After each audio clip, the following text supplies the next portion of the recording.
como vocês estão mais uma vez aqui no Hit Açougue do Produtor. Vamos gravar um podcast super com o professor Samuel Ribeiro Lopes. Samuel Ribeiro Lopes. Professor de História. Gente, antes de apresentar direito, eu vou falar que eu conheci ele. Num jogo da Copa do Mundo.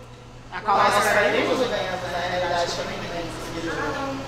Enfim, né? O Brasil no futebol tá sendo tão maravilhoso. A gente nunca passa das quartas de finais. Gente, isso é uma coisa tão decepcionante. Não, e continua. Mas enfim, continua. a fé não perdemos nisso, né? E foi lá que eu encontrei, foi logo que o Santos bateu logo de cara, não foi? Exatamente.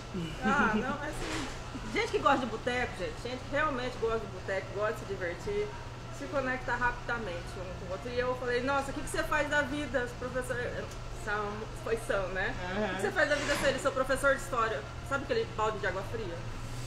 É porque história é complexa. Eu tinha um professor meu, quer dizer, tinha não, né? Tem, porque o Oiti sempre vai ser meu professor. Ele falava assim, olha, se vocês acham que história é fácil, vai fazer engenharia, vai mexer com matemática, porque realmente é complexo. Ainda mais quando você pega toda essa problemática histórica e você vai lidar com isso e os fatos, então acaba meio realmente te deixando pesado, sabe? Analisar tudo isso, viver com tudo isso. E conhecimento ele te liberta, mas ele também te traz uma certa carga de visão de mundo que é problemática. Aí então de vez em quando a gente fala, você surta? Professor de história, quem não surta? Hoje em dia, nesse complexo que a gente vive, quando a gente fala sobre saúde mental, que às vezes a gente nem tem, né? Eu acho que não era normal, não é legal naturalizar isso, mas eu acho que o mais legal que a gente pode falar é, sim, a gente faz terapia. Busquem terapia, porque terapia é uma coisa maravilhosa. Realmente faz toda uma diferença na vida da pessoa. Né? Deixa eu apresentar direito, calma que a gente já vai atropelando tudo. Professor Samuel Ribeiro Lopes, aquariano, flamenguista, professor de história, fitness. Então, a pessoa estava engajada no projeto fitness, maravilhosamente, lá no centro de treinamento maravilhoso da Geisa, né? Inclusive, eu acho que depois vão brigar comigo, porque eu dei uma escapada esses tempos. Mas olha, foi uma coisa pra vocês. No início do ano, eu estava com 119 quilos. 119 não, 120, tá exagerando. Hoje eu tô com 103, então graças a Deus o esforço tá indo e eu vou depois, obviamente, retornar à minha vida fitness. Se Deus quiser, ele há de querer e a vontade de deixar também. Gente, ele é pai da Catarina Deluna Romanov. Tem até um Romanov. Exatamente. A minha filhinha, a Catarina, uma cachorrinha, né? Natural de Campo Novo do Parecis. E, gente, por que o nome? Deixa eu explicar, porque eu adoro explicar o nome de Catarina. Tá? Ótimo. Catarina, porque Catarina Catherine, né? Vem também da questão da hierarquia, da hierarquia e tal, mas também por causa do Morro dos Ventos Uivantes, de um personagem que era a Catherine. De Luna, em homenagem ao Harry Potter, por causa da Luna Lovegood, né? E Romanov, porque eu falei assim, queria tanto que minha filha fosse burguesa, porque eu não sou burguês, né? Mas eu vou pegar e fazer com que ela seja burguesa. E eu falei assim, vai da família imperial russa, os Romanov. Tentei, eu juro que eu tentei fazer ela ser burguesa, gente. Ela é uma psicopata. Vocês não têm ideia. Ela bota pitbull, ela bota pastor alemão pra correr. Dias pra trás tinha um pastor alemão enorme lá na Sucupira-Sul. Aí eu falei, filha, vamos comportar. Não vai lá. O que ela fez? Saiu que nem uma doida pra cima do pastor alemão. Enfim, psicopata. Mas eu tentei, juro pra vocês, de verdade. É uma lady. As ladies de hoje em dia estão desse jeito, tocando terror, não é? Tá, você dá aula de história lá no Mato Tarsila. Exato. E você chegou aqui que ano? Eu cheguei em 2020, né? Tem uma longa... Como que você caiu de paraquedas aqui no Campo Novo? Então... Ai, eu adoro. Senta que lá vai a história. Então vai, senta que lá vai a história. Né? É o seguinte. Eu me formei pela Universidade Federal do Estado de Goiás, né? Que é uma das maiores faculdades de história que a gente tem no Brasil. Muito reconhecida pela sua produção, principalmente da história luso-brasileira. Eu tenho professoras maravilhosas, né? Enfim.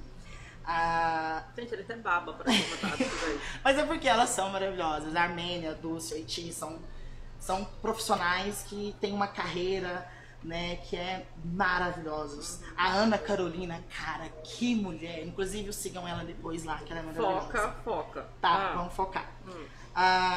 Bom, eu fiz a faculdade, eu estava terminando no ano de 2017, e aí saiu um monte de concurso público e eu fui fazendo concurso público. Quando eu peguei e fui escolher Mato Grosso, saiu o concurso de Mato Grosso, meu número da sorte é 7. Eu falei assim, vou escolher um lugar que tenha 7. Aí dos lugares que tinha 7, não era Campo Novo do Parecis. Aí eu fui pesquisar sobre Campo Novo do Parecis. Ah, cachoeira, não sei o que lá. entidades, que tá me avisando que é pra mim poder ir pra lá. Aí eu peguei e fiz o concurso pra cá, mas eu não sabia nada da história de Campo Novo. Não sabia onde que era Campo Novo, como era desenvolvido, setor industrial, agrário, nada. E eu fiz, passei, fiquei de reserva e eu falei, um dia eu vou. E fiquei lá nessa reserva.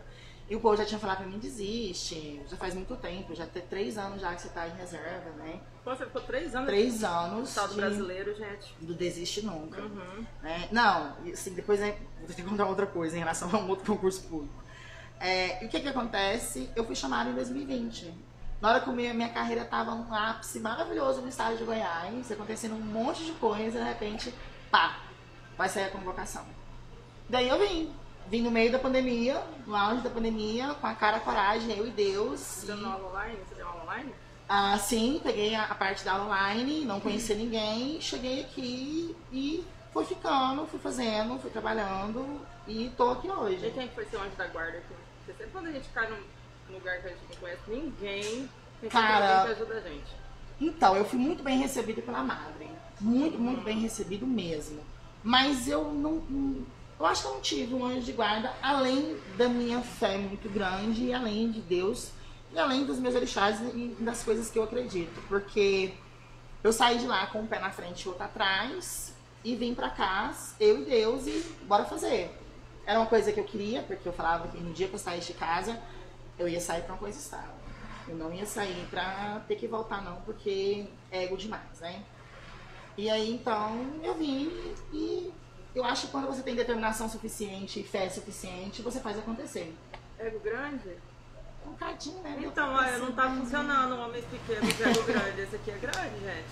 E ego é grande também. Que a gente tem essa. Certeza. Homens pequenos, egos enormes. Não, eu acho assim, eu sou capaz de reconhecer aonde que eu falho. Uma coisa que eu prezo muito é a verdade. Então, se eu faço uma coisa, você pode ter certeza que eu vou falar que eu faço. Se eu não faço, eu não faço. Eu falo realmente que eu não faço. Mas eu gosto de valorizar as conquistas que eu tive e quem eu sou. E por que você quis ser professora? É tão não tem reconhecimento, o salário é assim. Como que é? Então, eu tinha uma professora, a tia Sônia, que era maravilhosa. Ela dava aula de uma maneira tão encantadora, e isso lá no ensino fundamental e depois no ensino médio também, e eu me encantava pela história. Tem um dom, né? E ela realmente fazia a gente se encantar pela história. Só que eu era tão ingênuo na época que eu não sabia nem a diferença entre licenciatura e bacharel de história. Eu só falava assim, ou vai ser história, ou direito porque minha mãe queria, ou psicologia. E daí eu pensei o vestibular para o UFG, passei e fui indo, e graças a Deus deu certo, fiz a faculdade.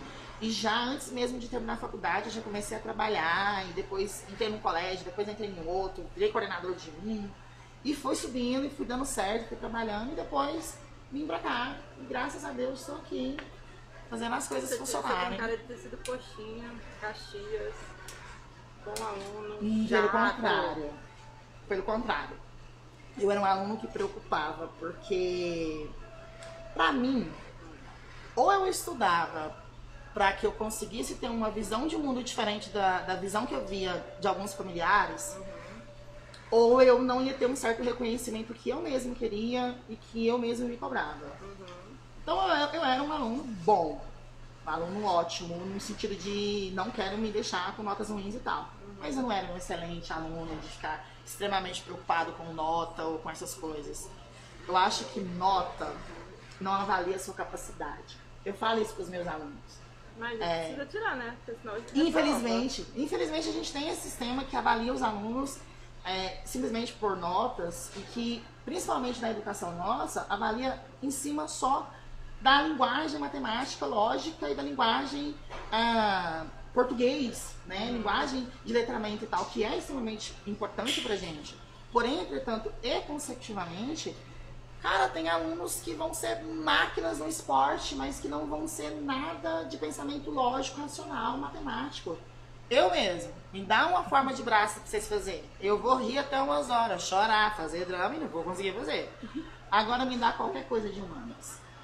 Aí, meu amigo, a conversa é outra. Mas não mudou agora o ensino? Você é direcionado? Você já escolhe para que parte que você quer ir? É uma merda, desculpa o palavreado, tá? Mas, gente, esse novo ensino médio tem muita coisa que precisa ser revista e muita coisa que precisa ser readequada. Essas ideias de trilhas de aprofundamento, de eletivas, e a forma como está indo, está priorizando um tipo de estudo que não está fazendo o aluno realmente desenvolver, sabe? Que não está fazendo realmente o aluno resolver algumas questões que tem. Então, eu acho que para a gente ter uma modificação real dentro de um sistema de ensino, a gente tem que pensar primeiro quais são os tipos de profissionais que a gente tem, qual é o tipo de formação que esses profissionais têm, qual é o tipo de estrutura escolar que eu tenho, qual é o tipo de mecanismos e recursos eu vou ter que oferecer para que isso funcione. Antes da gente simplesmente falar, vamos reformular, vamos criar uma coisa nova. É claro, tem estudos acadêmicos, tem isso, tem aquilo, mas eu acho que a gente tem que pensar um pouco nas coisas que são clássicas da educação, que devem ser preservadas, e outras coisas que podem ser atualizadas. Tá, e você sabe tudo isso, você tá vendo o que precisa mudar, você tá fazendo alguma coisa para mudar? Então, eu tô resistindo. Eu acho que eu tô entrando em uma sala de aula. Porque a maioria dos profissionais da educação hoje, com a demanda que a gente está tendo, estão tendo burnout. É uma cobrança, burnout, né? Que é aquela questão de trabalho pesar tanto que a pessoa surta. Ah, tá. Né? Tá, entendi. Então, assim, eu ainda vejo a educação como uma coisa primordial. Eu ainda vejo a educação como uma possível forma de fazer com que as pessoas tenham um pensamento que seja capaz de analisar a sua vida real, sabe? Mas está muito complexo. Está muito complexo esse enredo nosso. Os níveis de evasão escolar está cada vez maior. O nível de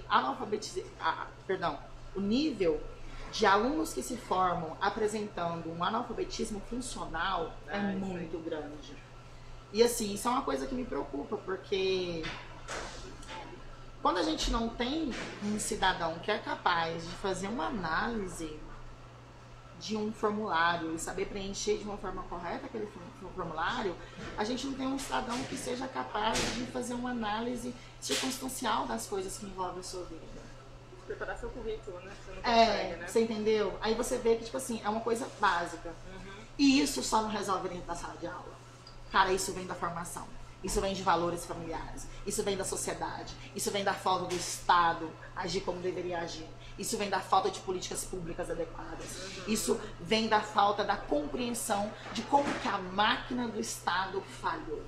E está falhando e continua falhando. Então eu acho que enquanto a gente não reconhecer esses elementos e trabalhar de uma forma onde que família e escola trabalhem junto, dando certo, o Estado fazendo o seu verdadeiro papel na educação, simplesmente reformular o novo ensino médio e trazer vamos fazer que com isso dê certo, não vai dar certo. Cobrar os professores, exigir os professores que de uma hora para outra eles se tornem streamers, influenciadores e outras coisas a mais, sendo que a nossa própria formação não tem isso, eu acho que é demais. Sim, estamos no século XXI. E eu sei que usar esse termo é um tanto quanto problemático, esse termo de desenvolvimentismo e evolução. Historiador é aquilo. Porém, entretanto e consecutivamente, eu acho que a gente tem que pensar com a educação com os pés no chão. E a educação no Brasil, infelizmente, ela não é feita pelos professores. Ela não é feita por aquele cara que está dentro da sala de aula. Ela é feita por pessoas que não têm o mínimo de conhecimento da nossa realidade. E aí é onde que o Estado falha, é onde que a escola, às vezes, falha por não ter esse apoio. E ainda tem uma coisa pior ainda, que é a falta de apoio familiar. Cara, você não vê mais os filhos falarem dos pais como, olha, o meu pai olhou minha tarefa.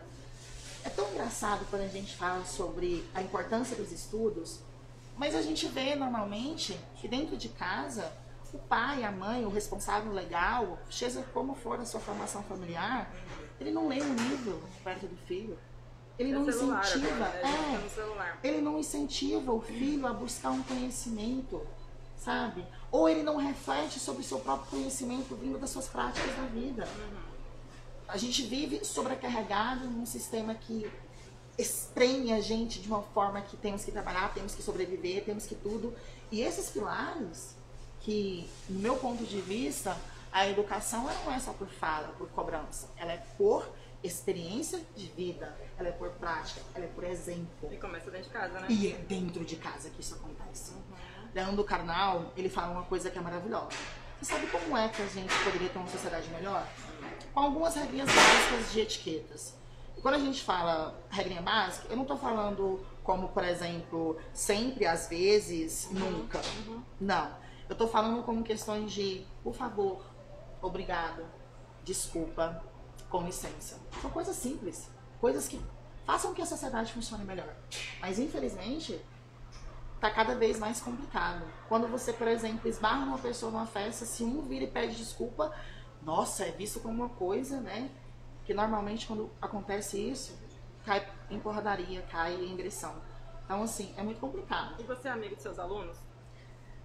Eu não sou amigo dos meus alunos, porque eu acho que aluno é aluno, professor é professor. Eu acho que a gente não tem que ser colega de aluno, porque ali é meu trabalho, ali é a minha função. Então, ali é minha carreira, ali é meu nome. Né? Então, acho que a gente tem que pensar nesse seguinte: a gente tem que ser cordial, a gente tem que trabalhar de uma forma mais harmoniosa, para não deixar que seja um clima desagradável, né? E trazer com que o aluno se sinta abraçado, acolhido. Você é acessível, né? Eu sou acessível. Eu sou acessível, eu sempre retorno, eu sempre me coloco à disposição, sempre tiro dúvidas. Não tem esse problema. Porque eu acho que na educação de hoje a gente tem que ser acessível, né? A gente tem que ser acessível, tem que lidar com essa acessibilidade. Porém, entretanto, consecutivamente, assim como qualquer outro tipo de emprego e de trabalho, de carreira, tem limites. E eu acho que a gente. Se te encontrarem numa festa? Então, eu finjo que eu não vejo. Sério, eu finjo que eu não vejo. Ô, professor, acabamos de ter aula, de estar aqui. Já fez com o Caleb? Eu finjo que eu não vejo. Calebinho, ele fez isso com você, Calebinho? Ó, professor, Por quê? Calebinho. Não, mas por que que eu acho... Por que que eu faço... Por que que eu tomo essa atitude? Porque eu acho o seguinte, que tanto para o aluno pode ser constrangedor, porque ele não é um espaço de aprendizado, ele é a vida dele, pessoal, tanto como ali também é a minha vida pessoal. Então, Passa reto. eu passo reto. Sinceramente. Alguns falam, mas o professor é sem educação, que é isso, aquilo. Não é que é sem educação. Eu acho que a gente tem que tentar, de uma certa maneira, entender que existe professor e fora da sala de aula, fora do portão da escola, o ser humano. E adolescente? Cara, adolescente é fogo. Adolescente não tem essa maturidade ainda, não tem essa compreensão. Então te vê ali na festa e aí depois acha que pode ter um certo nível de intimidade com você. Lá na sala vai fazer que não é assim que a coisa funciona. Então eu prefiro manter esse distanciamento. Que eu acho uma coisa até meio que ética, pra te falar a verdade. Mesmo que algumas pessoas acreditam que seja sem educação. Mas eu acredito que seja mais uma questão minha moral e ética. Você era de uma família grande? Ou não? Grande. Você é filho único? Eu sou filho único, né? Por parte de mãe. Mas eu sou de uma família grande. Quem terminou de me criar foi minha avó, maravilhosa, Lucy Gonçalo, minha mamãe. Mas eu sou de uma família grande, uma família tradicional, uma família rústica, sistemática, Sério? bruta, que a demonstração de amor que tem ali é fazer uma comida, que gosta. Não falo eu te amo, não abraço. Nunca, jamais. Sério? Eu cresci sem esse lar de afetividade. Né, do afeto pelo contato, pelo abraço, pelo beijo. O afeto era, você tá bem? Tá, tem roupa limpa, tem comida na mesa, Ok, tá tem bom. isso, ok. Sentimentos? Toma vergonha na cara, vai trabalhar, menina. Entendeu? Sério? É essa cultura rústica, mas eu tenho orgulho dela. Tem suas problemáticas? Tem seus traumas. Tem seus traumas. Por isso que eu falo pra fazer terapia. Fazer Exato. terapia. Mas eu sou muito orgulhoso da onde que eu venho. Eu não nego a minha história, a minha identidade, a minha origem, não. Você é religioso? Eu sou espiritualista. Eu falei, ele tem uma cara de pendeiro. Sabe que é pendeiro, né? Você é pendeiro? Então, eu sou muita coisa. Na realidade, eu sou politeísta. E nessa visão de politeísta, eu tenho várias divindades, deuses e deusas E eu tenho fé acima de tudo, né? Uma fé muito grande, uma fé que me ajuda muito mesmo. Mas eu não acredito em instituição religiosa, porque depois do tanto que eu aprendi na história sobre instituições religiosas, eu tenho 2, 3, 4, 5 mil pés atrás. Então, eu analiso, eu vejo... Mas você acredita em Deus? Eu acredito em Deus, não só em Deus. Eu acredito em Deus, divindade, Cristo, assim como eu também acredito em Horus, assim como eu acredito em Ra, assim também como eu acredito em Morrigan, assim como eu acredito... A gente vai ter que fazer um outro podcast só para essa parte religiosa de tudo que você está acreditando. Só para essa parte da espiritualidade, que eu acho tão mais bonito a pessoa ser espiritualista, sabe? Né? Vou fazer uma coisa aqui, ó. Não vou falar, não. O que você faz nas horas livres? Casa. Você não tem cara de ser caseiro. Eu te encontrei no fervo. Não, mas é raro. É raro eu sair aqui em Campo Novo. Eu gosto muito de casa. Eu gosto muito de filme, eu gosto muito de livro, eu gosto muito de ficar com a minha filha maravilhosa. Né? Então, nas minhas horas livres, eu tô lendo, ou eu tô vendo filme, ou eu tô descansando, dormindo. Eu amo dormir. Dormir é uma coisa tão maravilhosa. Gente, no sábado, pode estar o calor que for, eu só acordo depois das 3 horas da tarde. Você tá solteiro, professor? Tô solteiro. A procura? Não, porque eu acho que a procura é uma coisa tão complexa, né? Na pista? Também, pra negócio? Não, eu estou comunicável. Ok, sabe? Professor Samuel. Eu estou comunicável. Eu não sei o que é isso. Comunicável significa vamos comunicar, vamos conversar e ver o que pode desenvolver, mas estou mais sossegado do que ativo, praticamente, né? Ou, se você morresse hoje, você ia passar vergonha com seu celular? Porque eu tenho amigas aqui que já tem no testamento o que é pra fazer com o celular, você entendeu? Não, eu não iria passar vergonha com o meu celular, não. Na realidade, eu acho que eu não tenho vergonha das coisas que eu faço. Não, mas tem coisas no celular que você não quer que o mundo saiba. Não recebeu nem o nudes. Não. Isso não. Não, você não recebe nudes. Não, porque eu não vejo graça numa questão dessa, sabe? Sinceramente. É assim, se você for fazer uma leitura, um ensaio nu, uma provocação, talvez. Agora, uma exposição de uma parte do corpo sem contexto nenhum, só pro expor, acho que é um tanto degradante. Não que eu não tenha feito ou que não tenha recebido. Não é isso, porque todos nós somos jovens, né? Temos os nossos períodos. Mas eu acho que a gente... Aí, sei lá, eu acho que eu já passei pela cidade, sabe? Dessa futilidade carnal. Acho que não é que eu sou sábio, eu esqueci como é que é o termo, né? Que busca só o conhecimento, mas eu acho que nem tanto o corpo. Acho que mais a alma. Acho que seria mais interessante, sabia? Saber sentar numa mesa e conversar com uma pessoa. Não é? Então. É mais do que dar uma massa lá no muro. É. Eu acho. Agora, né? Agora, ok. Então tá. Você é político? Sou. Não, professor de história. Extremamente político. Extremamente político, ativista. Então muito calma aí. Orgulho. Calma aí que nós vamos falar só política e agora a gente vai chamar outro professor. Tá? Eu tenho que vir pra cá, gente? Olha aqui. Peraí. Gente, a gente tá se organizando. Calma aí. Já vai dar certo. Coube? Aí, agora tá ótimo. Pronto? Deu? Deu? E o dela também?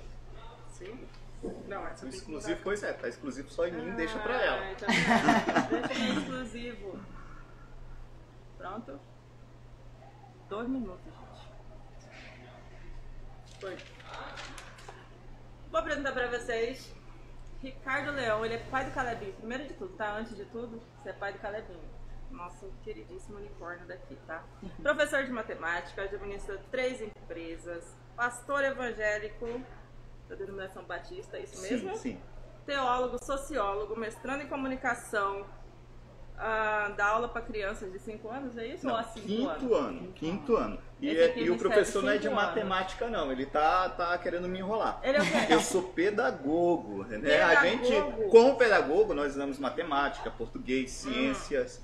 Pegamos um pedaço da história ali para as crianças em geral, mas nós Conduzem pegamos crianças, turmas de crianças normalmente de 10 e 11 anos. Hoje a minha turma é de crianças de 10 e 11 anos de idade. Tá. Por que eu chamei o professor? Deixa eu só fazer uma coisa, Renan. É porque assim, a gente vem, falou da família, da tradição familiar Sim. e tal. E a minha mãe, ela é muito assim, esse negócio de fã, filhinho faz isso, filhinho não sei o que lá e tal. Filho, eu falei, eu vou estar no podcast, ela falou, me manda o link, eu vou estar com o professor, vou estar com a Renata. E eu falei, mãe, não vou falar nada, eu só vou mandar o beijo pra você. Então, mãe... Ai, que bonitinho, que bonitinho. Então, pronto. Mãe do seu Ricardo, um beijo também, né? A gente manda beijo, Muito beijo, Muitos saúde. beijos, isso mesmo. Deixa eu falar. Trouxe o professor, por quê? Ele é teólogo, essas coisas todas. E você, gay. Gay. Você descobriu quando? É pra descobrir? Você descobriu quando que você era hétero? Eu não sei, porque me perguntam quando eu descobri que eu era assim. Eu sou assim. Então, né, eu acho que, tipo assim, eu tava lá um dia, olhei no espelho e falei assim, nossa, eu acho. Você nasce. É porque tem gente que fala que descobriu. Olha, existe um grande debate, tanto acadêmico, tanto no viés acadêmico, histórico, do movimento, filosófico, teológico e tal. político, tudo. Só que eu acho que eu vou te fazer uma outra pergunta. O que é mais importante? Eu ficar problematizando quando que o outro descobriu o despertar da sua sexualidade ou a base do desenvolvimento do caráter desse indivíduo? Sabe? Porque, inclusive, eu acho até meio que invasivo você virar e perguntar e aí, quando é que foi que você descobriu a sua sexualidade? Ah, mas eu tinha que perguntar, porque senão eles iam... Não, eu sei. Mas, assim, essa é a minha forma que eu tenho de pensar. Eu acho que a gente está em pleno século XXI, em algumas questões, a internet pode educar muito bem, né? Então, assim, não cabe. Eu acho que é um processo individual de cada Então, vamos mudar a um. pergunta. Quando é que você contou pra sua família? Eu contei pra minha família, eu estava com os meus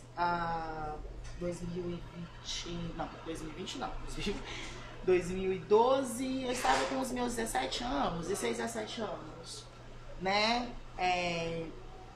Uma conversa, eu liguei pra minha mãe e falei assim, mãe, olha, tem uma coisa que eu quero te contar, então eu sou gay e tal. Minha mãe virou pra mim e falou assim, olha, a única coisa que eu quero da sua mão é um diploma. O que você faz ou deixa de fazer é problema seu, né? E como eu falei pra você, minha família é uma família extremamente seca, então a gente não tem muito debate sobre isso, né? Por causa da cultura, por causa da formação. Da família só você aqui. Não, ixi, eu tenho quer dizer, da linha primária ali, é só eu. Assumido. Mas assumido, né? Mas assim, existe, minha família tem vários outros indivíduos, né, que são LGBTs e, enfim, a gente tem uma comunidade muito grande dentro da minha família, uma variação muito grande de pessoas que são da comunidade, né? E essa semana foi um papapá danado, né? Sobre uma lei que proibia a união. Eu vou perguntar para você, mas eu vou perguntar para o professor aqui, porque ele é teólogo e de uma igreja diferente, numa família tradicional, né? Qual que é a visão dele sobre isso?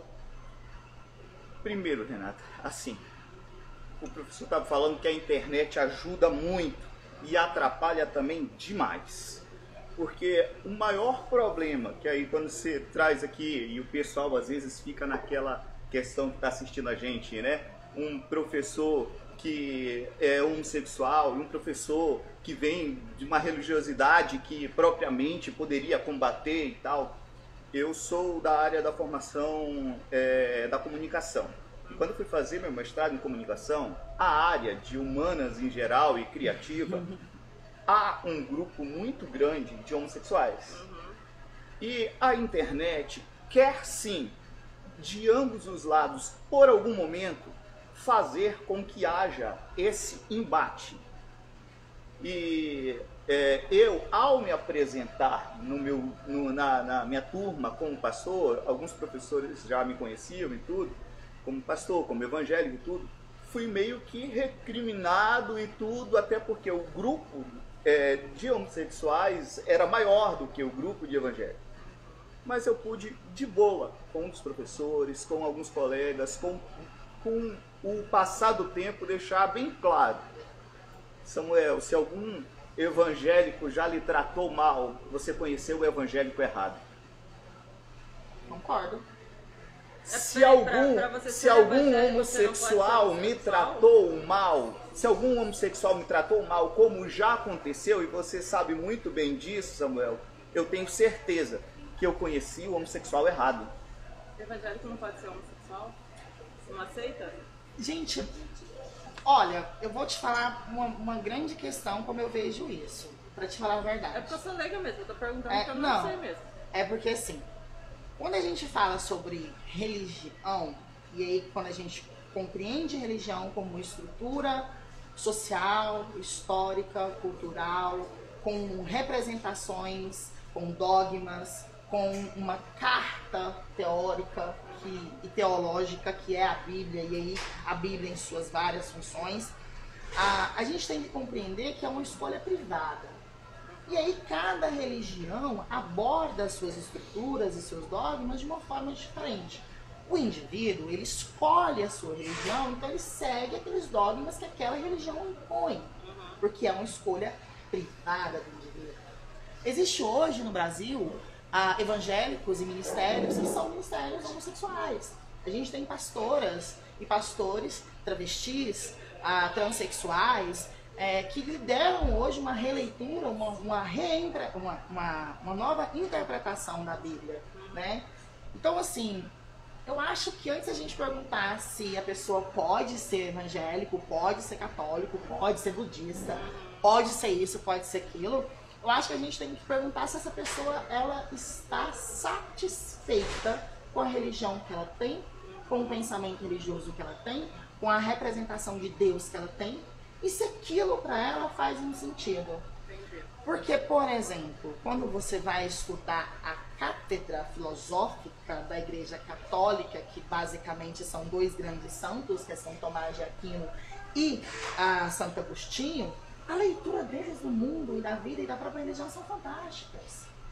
Santo Agostinho, hora nenhuma, ele prega, ele humilha, ele caça. Não, ele fala, voltar-se para dentro. Porque Deus está dentro de você. Sabe? Ele explica, por exemplo, a forma como a gente compreende a racionalização da fé. Olha, Deus te permite rezar e orar. Então, através da sua oração, Deus te ilumina, te traz a razão. Aí você pega São Tomás de Aquino e fala que Deus é a aproximação pelos atos. Sabe? E quando a gente pensa tudo isso, a gente está se voltando a apenas um aspecto. O aspecto da religiosidade judaico-cristã. A gente está falando de um pensamento que é só um pensamento ocidental. A gente não está levando em conta outras formas religiosas, outras interpretações bíblicas, outras vivências culturais, históricas, sociais, afetivas, que envolvem a religião, não só a religião, a espiritualidade, sabe? Então, assim, qualquer pessoa... É muita política? É muita política. O que não é política? Aí que não é política? Exatamente onde eu queria abordar o que você estava falando. Que aí ela veio me perguntar, é proibido homossexuais e tal, no meio evangélico e tudo? E você falou a respeito de dois grandes teólogos, não só para a Igreja Católica, Santo Agostinho e São Tomás de Aquino, são teólogos que, quando nós estudamos teologia, ou mesmo a filosofia, até mesmo a história, nós temos que passar por esses dois grandes pensadores, por esses dois grandes teólogos. A Igreja Católica, além da Bíblia, ela tem os dogmas próprios. Algumas igrejas evangélicas também vêm com umas leituras de alguns teólogos próprios. Eu venho da Igreja Batista e eu sou batista até o momento onde ela acredite apenas na Bíblia como única regra de fé e prática. A partir do momento em que ela quer adicionar, colocar algo extra-bíblico, eu deixarei de ser batista, porque eu não estou preso a uma religiosidade. eu estou preso, como você falou que uma das questões de estudos e de bases, de fato, é a Bíblia. Sim, eu estou preso à leitura da Bíblia por acreditar que ela é um livro sagrado. Né? Então, assim, nesse contexto, sim. E aí, quando fala a respeito da homossexualidade, que foi a pergunta que você me fez, de forma nenhuma a Bíblia vem, como muitas vezes é tratada, com um preconceito para com. O preconceito vem pela religiosidade. O preconceito vem por dogmas e por pessoas realmente sem nenhum entendimento bíblico prático. Porque bíblico prático, Samuel, não é só uma questão de eu lhe respeitar como uma pessoa educada. Eu amar você como amo meu filho, como amo a Renata, porque isso é princípio cristão. Que Cristo trouxe, o amor ágape, o amor ao isso próximo, é um princípio cristão. A questão do pecado, do homossexualismo, que a gente contextualiza na Bíblia, quando você falou a respeito das igrejas que vêm com, já com líderes homossexuais, você deixou bem claro, com uma releitura da Bíblia por eles, né? Mas em uma leitura bíblica mais tradicional, a gente entende que o homossexualismo em si é pecado. Não é que você é uma pessoa do mal, porque a mentira também é, porque o adultério também é. E às vezes as pessoas colocam, por exemplo, a bebida como se fosse, e nem diz a Bíblia que é. E nem diz na Bíblia que é. Porque no contexto da bebida está mais um contexto cultural. Porém, eu colocar esses princípios de pecado que tem na Bíblia não me faz diferente de você. Porque biblicamente também os meus pecados são iguais aos de qualquer um da humanidade. Independente da religião. Independente da religião. Biblicamente falando, e como eu creio, de qualquer coisa. De escolha sexual, de opção de qualquer coisa. Não é a opção sexual minha, sua, do Samuel, do Caleb, de qualquer um, que vai mudar o meu princípio para com Deus. Então, qual é a sua opinião disso? O que eu creio para... do casamento a gente já vai falar, que é o que veio a abordagem de hoje. O que eu creio é que a transformação que nós precisamos está em Cristo Jesus. E o que Ele vai fazer na minha vida, na sua vida, ou no Samuel, é com Ele. É Ele que faz. Tá? Não é por causa de dogmas, não é um passe de mágica, não é esse negócio de cura, não é nada disso.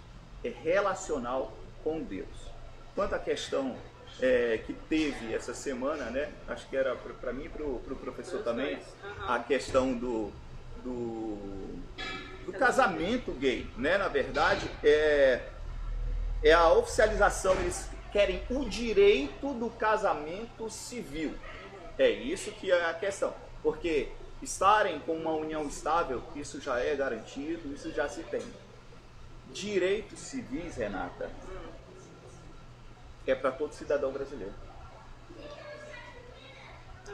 Direito civil é para todo cidadão brasileiro. Agora, um direito adquirido, o problema maior, que aí vira politizado muitas vezes e vira essa questão de embates, é que um direito adquirido não pode se anular outro. Por quê? Não por os gays ganharem o direito de casar, eu como pastor sou obrigado a fazer dentro da minha igreja ou congregação. Não seria isso.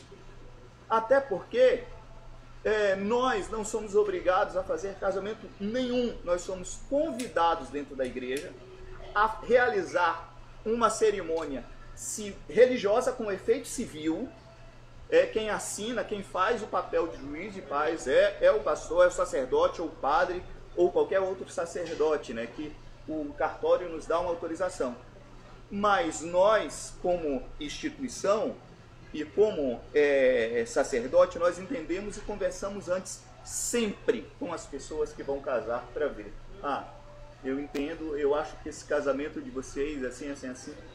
Agora, o casamento civil, o direito é para todo cidadão brasileiro. Você quer casar? Sonhava muito. Hoje eu já tenho algumas restrições. Na realidade, a minha maior vontade era Você já namorou? construção. Namorou um ano, namorou não, 10 não, anos, namorou um ano, namorou 6 meses. Não namorei aí não. Mas vamos pontuar algumas coisas aqui pra gente não desfocar. Obviamente, né, o professor falou muito bem e deixou muito bem esclarecido que nós estamos falando de direitos civis. Nós não estamos falando da igreja ser obrigada, independentemente de qual igreja, ser obrigada a abrir a sua porta e realizar ali um casamento homoafetivo ou um casamento de qualquer outra pessoa, de qualquer outra união familiar que compõe o ciclo das pessoas queer, das pessoas LGBT. Né? Então, olha só, estamos em pleno século XXI, novamente esse termo é ok, tudo bem? Mas será que é essa a agenda política que deve ser levantada? Sério, com tantos problemas que o Brasil enfrenta, que o mundo enfrenta, sabe? Tem gente que não tem um chinelo novo e usa um chinelo com um prego porque comprar um chinelo é luxo. E aí você acha que os nossos políticos, em vez de montar uma agenda que lide com essas circunstâncias, estão montando uma agenda para falar de uma coisa que é anticonstitucional? Uma coisa que a gente está falando de direitos civis adquiridos com o tempo, sabe? E é tão engraçado porque quando você para falar sobre a questão da junção do casamento, olha só, a própria questão do documento que afirma que dois indivíduos fazem união estável, ele foi modificado ao longo do tempo. Primeiro que as famílias só eram consideradas famílias quem era casado. Depois disso, da ditadura, vai ter uma formulação de um documento que fala com que as pessoas podem se unir através desse documento, formando uma união estável que não é equiparado ao casamento, mas dá a certos direitos. Alguns direitos. Exato. E aí depois, por outras questões de, por exemplo, não ter esse documento, mas ter uma vivência e mostrar publicamente o desejo de construir uma família, é equiparado na lei, então, que esse casal, esses indivíduos têm direitos, né? Então, assim, sinceramente, a gente não tá falando nem de religião. Você sabe por quê? Os LGBT, gente, nós não queremos discutir com a igreja. Nós não queremos brigar com a igreja. Nós não queremos ser incluídos dentro de um sistema religioso e obrigar com que, não, vocês vão ter que nos engolir. Não, gente. A gente não quer isso. Você sabe o que a gente quer? A gente quer os nossos direitos, a gente quer a nossa dignidade. E esse é o ponto que eu acho que a gente tem que bater. Porque quando a gente retira a dignidade de um ser humano, independentemente de onde ele vem, a gente simplesmente aceita com que esse ser humano seja marginalizado, seja perseguido, seja invisibilizado e seja, sobretudo, massacrado. Que é o que acontece não só com a comunidade LGBT, mas como vários outros indivíduos. Vários outros indivíduos que podem ser ou não da comunidade, que podem ter ou não uma ligação dentro desse sistema criado, sabe? Que simplesmente é deixado à margem. E aí então eu falo, não dá para levantar uma pauta totalmente anticonstitucional e sem falar que é uma pauta, gente, que não há necessidade de ser debatida, não há necessidade de ser levantada. Já tava certo, né? O quê? Não, já tava certo, né? Agora, a assim... única questão é que eu acho que devia ser feito, e aí vem a coragem de deputados, de senadores, para fazer alteração na própria Constituição. Sim. Porque o artigo 226, no inciso 3º, diz que casamento é a união entre um homem e uma mulher. Sim.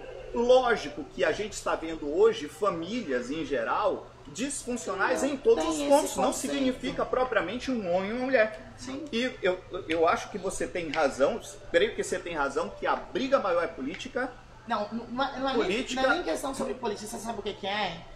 É uma briga fundamentalista. Exatamente, porque mas aí fundamentalista, vai professor. além da questão de utilizar a religião como uma prática de discussão, vai usar a religião como uma prática de engajamento político fundamentalista. E conseguir seguidores. Só que aí eu concordo com você, mas de ambos os lados.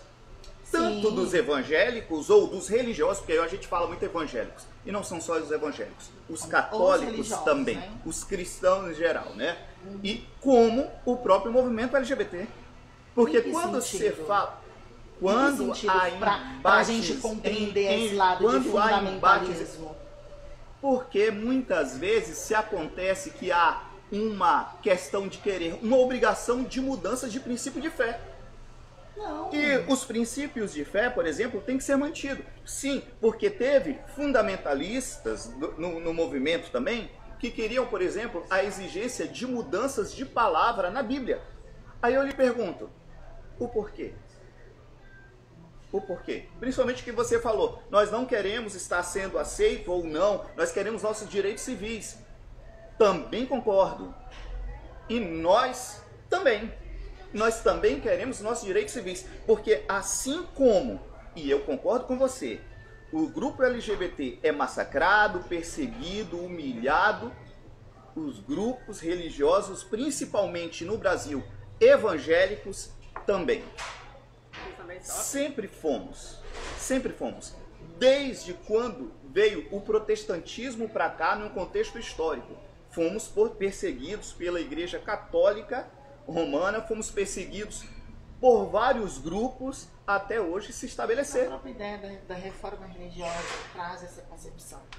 Mas... Não, mas aí foi uma briga interna Sim. da Igreja Católica. Isso aí é Mas- outro contexto que a gente conhece Só que bem. quando a gente fala sobre a questão do fundamentalismo, eu não acredito que a gente esteja falando de uma concepção fundamentalista de tentar não focar nos problemas. Porque, olha só, realmente, os evangélicos, principalmente os evangélicos, eles foram representados durante muito tempo na televisão com um estereotipo muito taxado, sabe? Então era aquele indivíduo com a Bíblia debaixo do braço, que batia, que gritava, enfim. Assim como também os homossexuais sempre foram retratados como a gay, extremamente afeminada, depravadora e por aí vai.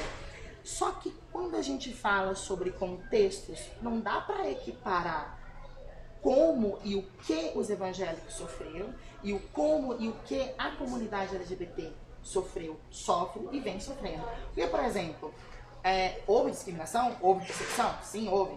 Mas dá pra comparar isso? Dá pra tentar ver o enredo? Porque, olha só, os evangélicos, eles não tiveram que ir para a margem da sociedade, eles não tiveram que ir para a rua para poder existir, eles não tiveram que negar a sua identidade, eles não tiveram que ser muitas vezes como os homossexuais foram e ainda estão sendo. Sim, e no mundo inteiro, Sim, tá? porém, mas quando a gente pega no contexto maior, quando a gente pega num contexto onde a gente olha o acesso, a gente olha a formação, a questão de colocação dentro da sociedade e até aceitação e reconhecimento social, não tem como a gente pegar e comparar esse nível. É óbvio que tem pessoas que foram perseguidas em religião, assim como, por exemplo, os novos judeus, os cristãos novos, que eram judeus, que foram obrigados a se converter, tudo aquilo que a Igreja Católica vai fazer lá na Idade Média, e aí depois vem a releitura da Igreja, a criação de outros ministérios e tal, e cada um com seus dogmas, e cada um com sua formação e pensamento e tal. Só que acontece é que muitas vezes esses espaços, que eram esses espaços que poderiam ser utilizados para um acolhimento, eles não estão sendo utilizados para um acolhimento. Concordo com Eles você. estão sendo utilizados para passar uma ideia fundamentalista. Ok, ainda há uma grande perseguição religiosa no Brasil, principalmente, por exemplo, com os pessoais da Umbanda e do Candomblé. Olha como esses indivíduos são perseguidos dentro do Brasil. São completamente E perseguidos. aí- Só que não são a maioria que são perseguidos no contexto de que não é o maior número. O maior número de perseguidos são sim os evangélicos. Que fazem chacotas não são com o pessoal da Umbanda, da macumbaria, do espiritismo. As chacotas vêm sempre para os evangélicos. Não, vai Tá. pra todos. Mas peraí, Aí eu discordo quando do você senhor. fala evangélicos, vamos pegar e vamos... Evangélico é só a religião do senhor que tá falando? Não, Ou ele evangélico tá, no tá geral? colocando de uma forma geral. Aí que tá. Porque, por exemplo, olha só. Realmente brinco muito com a questão dos testemunhos de Jeová, por exemplo, né? Ah, eu não suporto os testemunhos de Jeová, ele me aporta todo domingo pregar a palavra de Deus, né? Ok, tudo bem. Assim como também fala, Exu passa na frente, Exu ilumina, abre os caminhos. Nossa Senhora, o demônio, Nossa Senhora, chuta que é macumba. Tem essa visão. Ok, tudo bem. Agora, quando a gente coloca todos os evangélicos dentro de uma sacola só, é a mesma coisa de você colocar todos os LGBTs que mais, todas as identidades dentro de uma sacola só. Agora, você vai me desculpar, não tem como equiparar, não tem como colocar numa mesma forma de endereçamento aquilo que vocês sofreram, passaram. Não estou falando que vocês não passaram, não sofreram, mas o que a comunidade passa e enfrenta. Porque, por exemplo, na ditadura civil-militar brasileira, algum evangélico, ele teve que esconder a Bíblia, ele teve que modificar a sua roupa, ele teve que negar a sua religião, ele teve que não mostrar que estava entrando dentro de uma igreja. Pelo contrário, houve um crescimento muito grande. Mas você acha que isso não existe hoje? Agora, sim, existe, porém, entretanto, consequentemente, como eu estou falando, não tem como a gente equiparar. São sistemas diferentes, pautas diferentes e privilégios totalmente diferentes. A gente está falando de, por exemplo, um direito que vocês já têm e que vocês estão lutando para poder ser respeitados a um certo nível, aumentar essa relação de vocês, mas ao qual para a gente já foi negado e não tem nem essa questão. A gente pode pensar, igual eu estava falando para você da época do contexto da ditadura civil-militar brasileira, as travestis e as transexuais, se elas eram pegas, elas tinham cabelo cortado, elas eram presas por vadiagem, perdão, e eram simplesmente humilhadas. As pessoas colocam, por exemplo, a história das travestis e das transexuais como monstros, como indivíduos que são aberrações. E que foram, na sua maioria da vida, as pessoas que foram empurradas para esse sistema de invisibilidade social. Agora, voltando à questão inicial que você falou, toda comunidade, seja ela formada como for, ela vai ter relações a qual ela pode sim ser perseguida. Só que toda comunidade, ela é responsável por aquilo que ela prega e pelo que ela fala. Eu acho que é errado colocar toda a comunidade evangélica dentro de um saco só. Porque eu tenho muitos amigos evangélicos. Foi algo que eu lhe falei logo Sim, no início. Exato. Então, eu acho errado porque tem muitas pessoas que são evangélicas que têm uma visão de mundo e têm uma visão de Deus e têm uma visão da própria igreja. E a sua própria igreja, seu próprio ministério também tem essa visão diferenciada. E, além desse contexto, é também muito errôneo tentar não reconhecer os direitos que vocês já têm, a qual a nossa comunidade não teve nem acesso, não teve nem uma vírgula da vírgula.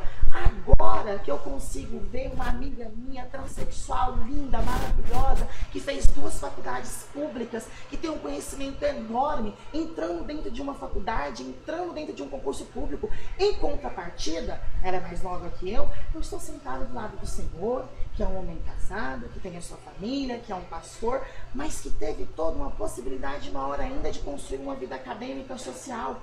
Não foi barrado para isso. Você não teve os seus direitos de construção familiar, os seus direitos civis, o seu direito de identidade religiosa negado. Tá bom, enfrentou preconceitos. Hoje eu entrando em uma faculdade federal, na UFG, você sabe que é muito mais difícil hoje para alguém que se declara evangélico e está dentro da UFG do que para alguém que se declara homossexual. Eu não estou indo, e eu espero que você entenda aqui, contra os direitos que vocês precisam.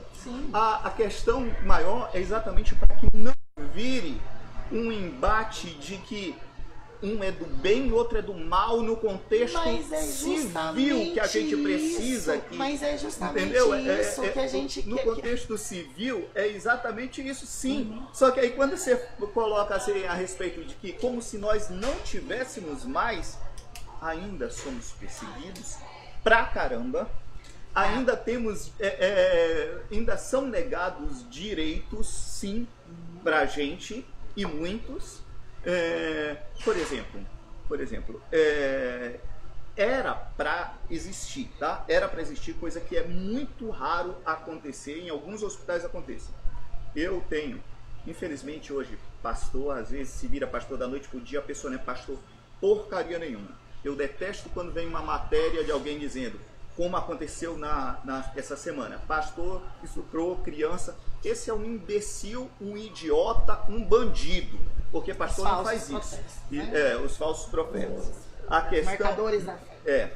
Com certeza, isso tem demais, tem demais. Eu brigo aqui, professor Samuel, eu sou um cara que eu sou muito contra a religião, a religiosidade, assim como qualquer tipo de extremismo que maltrata.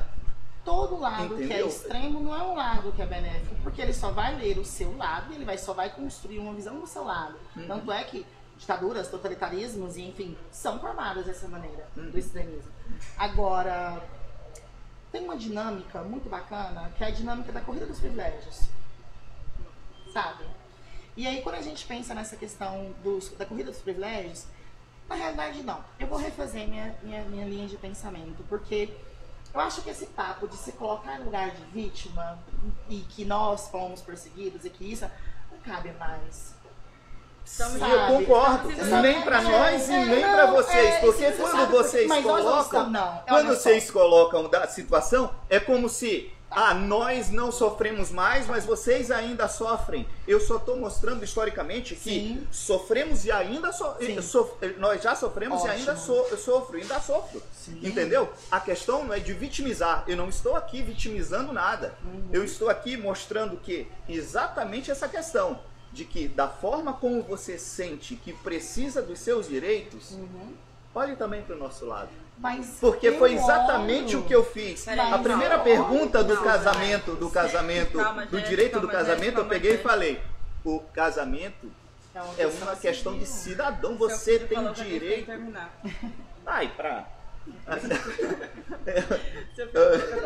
Desculpa. Mas a questão, Samuel, desculpa, professor Samuel, acho que a gente de fazer outro direito podcast. como cidadão, cara. E assim, com certeza. Eu acho que gosto de conversar com pessoas inteligentes. Eu acho que antes da gente ir para esse contexto, acho que a gente precisa ir com uma outra forma de análise. Eu acho que a gente precisa ir de uma forma de análise de reconhecer o quanto que historicamente a gente vai ter avanços e retrocessos em vários tipos de comunidade. Mas a gente precisa reconhecer também os avanços que algumas têm e os privilégios que algumas têm sobre outras. Porque, por exemplo, essa lei fundamentalista, ridícula, anticonstitucional, que quer desfazer famílias que já são feitas, estruturas que já são montadas. Em contrapartida, qualquer cidadão evangélico pode fazer isso. Qualquer cidadão evangélico já tem o direito, já é garantido ter família. Tá vendo essa noção do privilégio? Então, assim, mas eu não acho por sermos evangélicos. Sim, ok, por ser cidadão, ok, tudo bem. Mas olha só, quando a gente pensa nesse contexto, você não acha que seria muito mais interessante a gente, em vez de levantar a bandeira, a gente também sofre, a gente também já passou por isso. Seria muito melhor a gente sentar na mesa e falar, peraí, olha, o meu umbigo é esse, as coisas são assim, eu fiz assim, eu agi assim, historicamente foi assim, socialmente é assim, aonde como humanos podemos melhorar. Porque é igual eu falei, o movimento, ele não quer bater de frente com a religião, ele não quer bater de frente com a evangélica, não. O movimento, ele quer garantir uma coisa mínima, que é a dignidade do ser humano, sabe? Pelo menos assim, até onde eu tenho de conhecimento, até onde eu tenho de figuras públicas e de figuras heróicas do movimento que eu sigo, é isso. Exemplo, o meu maior exemplo como político, o meu herói que me salvou de vários momentos da minha vida foi Harvey Milk. Um homem que se assumiu com 50 anos de idade, foi o primeiro político abertamente gay dos Estados Unidos, que transformou o Castro num lugar de vivência política, cultura e arte. Milk falava uma coisa que eu acho fenomenal. Nós temos que nos assumir, nós temos que mostrar onde que a gente está. Nós temos que mostrar que nós somos professores, que nós somos cidadãos, que nós somos trabalhadores, para que as pessoas não vejam que a gente é aquela caricatura que é feita, para que os espaços sejam tomados, abraçados e vivenciados. Então eu tenho certeza que antes da gente pensar sobre religião, antes da gente pensar sobre espiritualidade, antes da gente pensar sobre tudo isso, eu acho que a gente tem que pensar em dignidade. Eu acho que a gente tem que pensar em ser humano, sabe? E eu acho que antes da gente pensar naquela regrinha de quem tem mais, quem tem menos, ou quem sofreu mais, quem sofreu menos, ou como que a gente ainda é visto pela sociedade, não. Eu acho que a gente tem que pensar que é o seguinte: nós vivemos num contexto social, existem problemas e existem agendas que realmente precisam ser debatidas. A gente está num período de abolição climática, gente. Olha o que está acontecendo em Campo Novo, esse sol 42 graus todo dia, cerveja todo dia, não aguento mais. E aí o que acontece? Olha as agendas que estão sendo levantadas. Concordo com você. Só que Você acha que uma cortina de fumaça?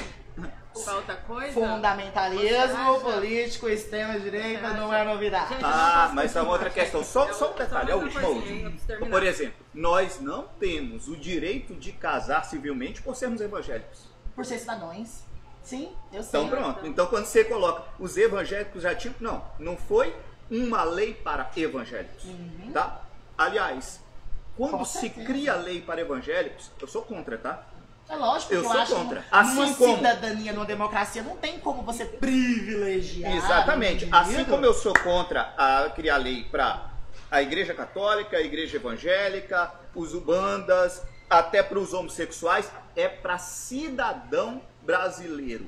Homem, mulher, homossexual, evangélico, umbandista, espírita, católico, para cidadão brasileiro.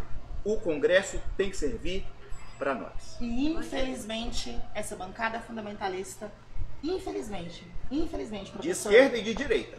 Infelizmente, de professor, esquerda e de direita. Ambos são fundamentalistas nas suas próprias ideias. Não estão pensando no contexto democrático do Estado de Direito. Com certeza. Gente, também isso é papo para outro podcast inteirinho, de 2, 3 horas. Vocês fazem favor, viu? Vocês façam meu favor. Calebinho, você vai poder ver sua namorada já já. O Temores é o seguinte, onde que eu tô? Aqui? Ali? Lá? O Temores é o seguinte, estive aqui com o professor Samuel, professor de História, maravilhoso, que eu já amo mais, já gostava antes, ele me manda mensagenzinha, me puxa na orelha, eu me puxo a orelha. Aqui, Ricardo Leão, pai do meu unicórnio querido. E é isso, gente, obrigado por ter nos assistido. Muito obrigado. Nós vamos fazer uns cortezinhos, bastante cortes, né?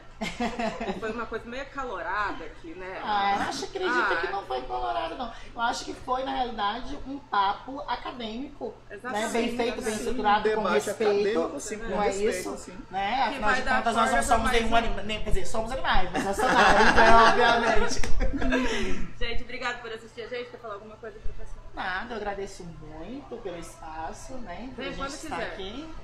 Vamos aí. Professor. Também agradeço a Renata, professor Samuel pela oportunidade e um abraço a todos. Gente, vai ter um outro podcast aqui, viu? Não é não? É pra ter. É pra ter. Exatamente para contextos acadêmicos, né? E eu espero o professor Samuel lá com a gente lá. Opa, fica aí o convite já aberto. O Temores, obrigado. Meus patrocinadores, meus anunciantes, muito obrigado. Vocês do Temores são incríveis. Meu apoio técnico, Calebinho, obrigada. Meu apoio emocional, obrigada. PG Criativo e Natasha, minha cantora, obrigada, gente. Até mais, pessoal.